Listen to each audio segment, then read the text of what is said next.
ओम साई राम। नमस्ते। मैं ऋचा सिंह वोकिंगहम यूके से। आज हम श्री साई चरित्र का अध्याय 41 का पठन करेंगे। अध्याय 41, चित्र की कथा, चिंदियों की चोरी और ज्ञानेश्वरी के पठन की कथा। गत अध्याय में वर्णित घटना के 9 वर्ष पश्चात अली मोहम्मद हेमाड पंथ से मिले और वह पिछली कथा निम्नलिखित रूप में सुनाई। एक दिन बंबई में घूमते फिरते मैंने एक दुकानदार से बाबा का चित्र खरीदा, उसे फ्रेम कराया और अपने घर मध्य बंबई की बस्ती में लाकर दीवार पर लगा दिया। मुझे बाबा से स्वाभाविक प्रेम था, इसलिए मैं प्रतिदिन उनका श्री दर्शन किया करता था।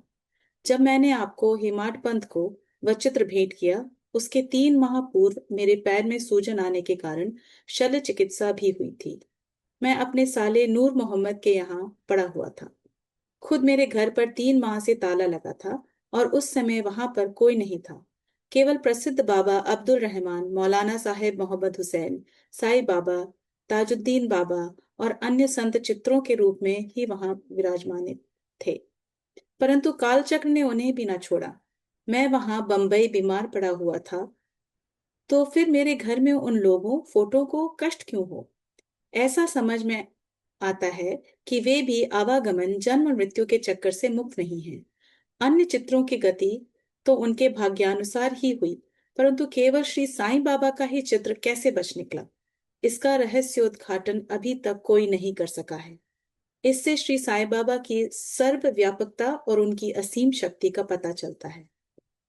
कुछ वर्ष पूर्व मुझे मोहम्मद हुसैन थारिया टोपन के संत बाबा अब्दुल रहमान का चित्र प्राप्त हुआ था, जिसे मैंने अपने साले नूर मोहम्मद पीर भाई को दे दिया, जो गत 8 वर्षों से उसकी मेज पर पड़ा हुआ था। एक दिन उसकी दृष्टि इस चित्र पर पड़ी। तब उसने उसे फोटोग्राफर के पास ले जाकर उसकी बड़ी बनवाई और उसकी कॉपियां अपने कई रिश्तेदारों और मित्रों में वितरित की। उनमें से एक प्रति मुझे भी मिली थी, जिसे मैंने अपने घर की दीवार पर लगा रखा था। नूर मोहम्मद संत अब्दुल रहमान के शिष्य थे। जब संत अब्दुल रहमान साहब का आम दरबार लगा हुआ था, तभी नूर मोहम्मद उन्हें उनकी वह फोटो भेंट करने हेतु उनके समक्ष उपस्थित हुए।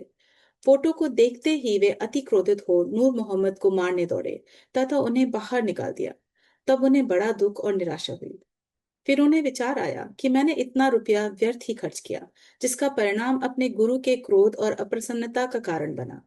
उनके गुरु मूर्ति पूजा के विरोधी थे, इसलिए वे हाथ में फोटो लेकर अपोलो बंदर पहुंचे और एक नाव किराए पर लेकर बीच समुद्र में वह फोटो विसर्जित कराए। नूर मोहम्मद ने अपने सब मित्रों और संबंधियों से भी प्रार्थना कर सब फोटो वापस बुला लिए। कुल 6 फोटो थे और एक मछुए के हाथ से बांद्रा के निकट समुद्र में विसर्जित करा दिए। इस समय मैं अपने साले के घर पर ही था। तब नूर मोहम्मद ने मुझसे कहा कि यदि तुम संतों के सब चित्रों को समुद्र में विसर्जित करा दोगे, तो तुम शीघ्र स्वस्थ हो जाओगे। यह सुनकर मैंने मैनेजर मेहता को अपने घर पर भेजा और उसके द्वारा घर में लगे हुए सब चित्रों को समुद्र में विसर्जित किए। 2 माह पश्चात जब मैं अपने घर वापस लौटा, तो बाबा का चित्र पूर्ववत लगा देखकर मुझे महान आश्चर्य हुआ। मैं समझ ना सका कि मेहता ने अन्य सब चित्र तो निकालकर विसर्जित कर दिए, पर केवल यही चित्र कैसे बच गया। तब मैंने तुरंत ही उसे निकाल लिया और सोचने लगा कि कहीं मेरे साले की दृष्टि इस चित्र पर पड़ गई तो वह इसकी भी इतिश्री कर देगा।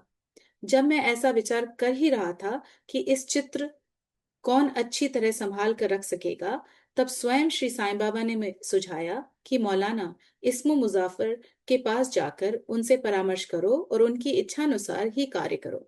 मैंने मौलाना साहब से भेंट की और सब बातें उन्हें बतलाईं। कुछ देर विचार करने के पश्चात वे इस निर्णय पर पहुंचे कि इस चित्र को आपको हिमाड पंथ ही भेंट करना उचित है, क्योंकि केवल आप ही इसे उत्तम प्रकार संभालने के लिए सर्वथा सत्पात्र हैं। तब हम दोनों आपके घर आए और उपयुक्त समय पर ही यह चित्र आपको भेंट कर दिया। इस कथा से विदित होता है कि बाबा त्रिकाल ज्ञानी थे और कितनी कुशलता से समस्या हल कर भक्तों की इच्छाएं पूर्ण किया करते थे।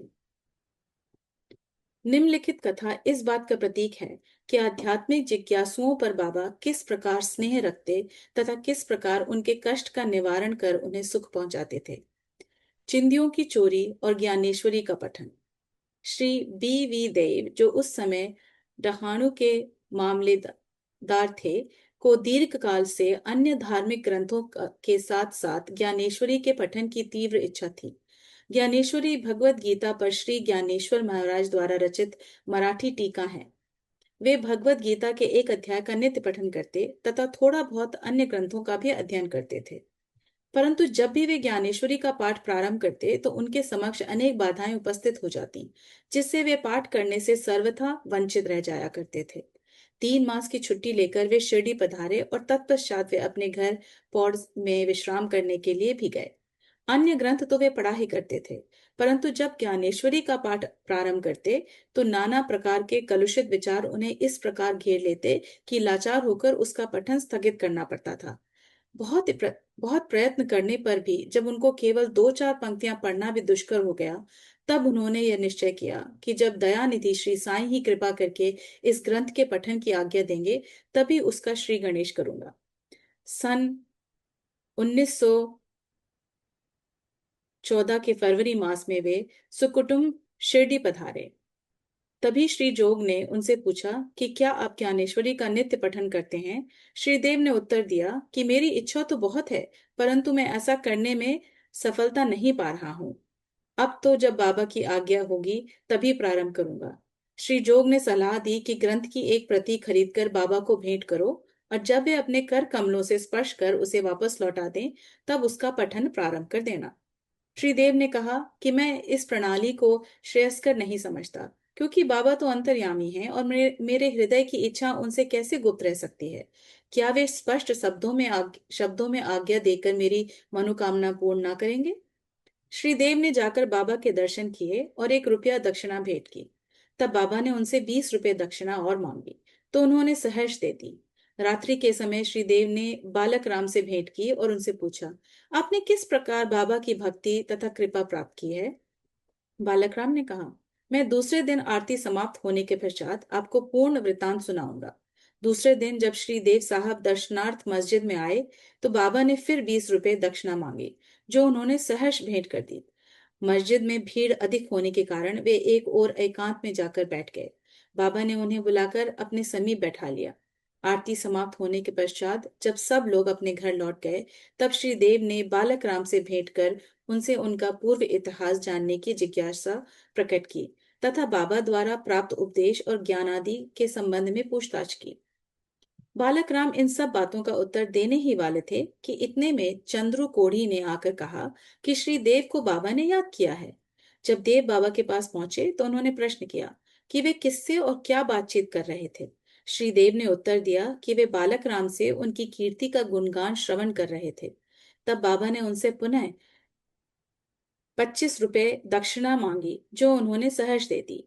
फिर बाबा उन्हें भीतर ले गए और अपना आसन ग्रहण करने के पश्चात उन पर दोषारोपण करते हुए कहा कि मेरी अनुमति के बिना तुमने मेरी चिंदियों की चोरी की है। श्री देव ने उत्तर दिया, भगवान, जहां तक मुझे स्मरण है मैंने ऐसा कोई कार्य नहीं किया है। परंतु बाबा कहाँ मानने वाले थे। उन्होंने अच्छी तरह से ढूंढने को कहा। उन्होंने खोज की, परंतु कहीं कुछ भी ना पाया। तब बाबा ने क्रोधित होकर कहा कि तुम्हारे अतिरिक्त यहाँ और कोई नहीं है। तुम ही चोर हो। तुम्हारे बाल तो सफेद हो गए हैं और इतने वृद्ध होकर भी तुम यहाँ चोरी करने को आए हो। इसके पश्चात बाबा आपे से बाहर हो गए और उनकी आंखें क्रोध से लाल हो गईं। वे बुरी तरह से गालियां देने और डांटने लगे। देव शांतिपूर्वक सब कुछ सुनते रहे। वे मार पड़ने की भी आशंका कर रहे थे कि 1 घंटे के पश्चात ही बाबा ने उनसे वाड़े की को लौटने को कहा। वाड़े लौटकर उन्होंने जो कुछ हुआ था उसका पूर्ण विवरण जोग और बालक राम को सुनाया। दोपहर के पश्चात बाबा ने सबके साथ देव को भी बुलाया और कहने लगे कि शायद मेरे शब्दों ने इस वृद्ध को पीड़ा पहुंचाई होगी। इन्होंने चोरी की है और इसे ये स्वीकार नहीं करते हैं। उन्होंने देव से पुनः 12 रुपए दक्षिणा मांगी, जो उन्होंने एकत्र करके सहर्ष भेंट करते हुए उन्हें नमस्कार किया। तब बाबा देव से कहने लगे कि तुम आजकल क्या कर रहे हो। देव ने उत्तर दिया कि कुछ भी नहीं। तब बाबा ने कहा, प्रतिदिन पोथी ज्ञानेश्वरी का पाठ किया करो। जाओ, वाड़े में बैठकर क्रमशः नित्य पाठ करो और जो कुछ भी तुम पढ़ो उसका अर्थ दूसरों को प्रेम और भक्ति पूर्वक समझाओ। मैं तो तुम्हें सुनहरा शेला दुपट्टा भेंट देना चाहता हूँ, फिर तुम दूसरों के समीप चिंदियों की आशा से क्यों जाते हो। क्या तुम्हें यह शोभा देता है। पोथी पढ़ने की आज्ञा प्राप्त करके देव अति प्रसन्न हुए। उन्होंने सोचा कि मुझे इच्छित वस्तु की प्राप्ति हो गई है और अब मैं आनंद पूर्वक पोथी ज्ञानेश्वरी पढ़ सकूंगा। उन्होंने पुनः साष्टांग नमस्कार किया और कहा कि हे प्रभु, मैं आपकी शरण हूँ, आपका अबोध शिशु हूँ, मुझे पाठ में सहायता कीजिए। अब उन्हें चिंदियों का अर्थ स्पष्टतया विदित हो गया था। उन्होंने बालकराम से जो कुछ पूछा था वह चिंदी स्वरूप था। इन विषयों में बाबा को इस प्रकार का कार्य रुचिकर नहीं था, क्योंकि वे स्वयं प्रत्येक शंका का समाधान करने को सदैव तैयार रहते थे। दूसरों से निरर्थक पूछताछ पूछताछ करना वे अच्छा नहीं समझते थे। इसलिए उन्होंने डांटा और क्रोधित हुए। देव ने इन शब्दों को बाबा का शुभ आशीर्वाद समझा तथा वे संतुष्ट होकर घर लौट गए। यह कथा यहीं समाप्त नहीं होती। अनुमति देने के पश्चात भी बाबा शांत नहीं बैठे तथा 1 वर्ष के पश्चात वे श्रीदेव के समीप गए और उनसे प्रगति के विषय में पूछताछ की। 2 अप्रैल 1915 गुरुवार को सुबह बाबा ने स्वप्न में देव से पूछा कि क्या तुम्हें पोथी समझ में आई। जब देव ने स्वीकारात्मक उत्तर ना दिया तो बाबा बोले कि अब तुम कब समझोगे। देव की आंखों से टप टप करके अश्रुपात होने लगा और वो रोते हुए बोले कि मैं निश्चय पूर्वक कह रहा हूं कि हे भगवान, जब तक आपकी कृपा रूपी मेघ वृष्टि नहीं होती तब तक उसका अर्थ समझना मेरे लिए संभव नहीं है, और यह पठन तो भार स्वरूप ही है।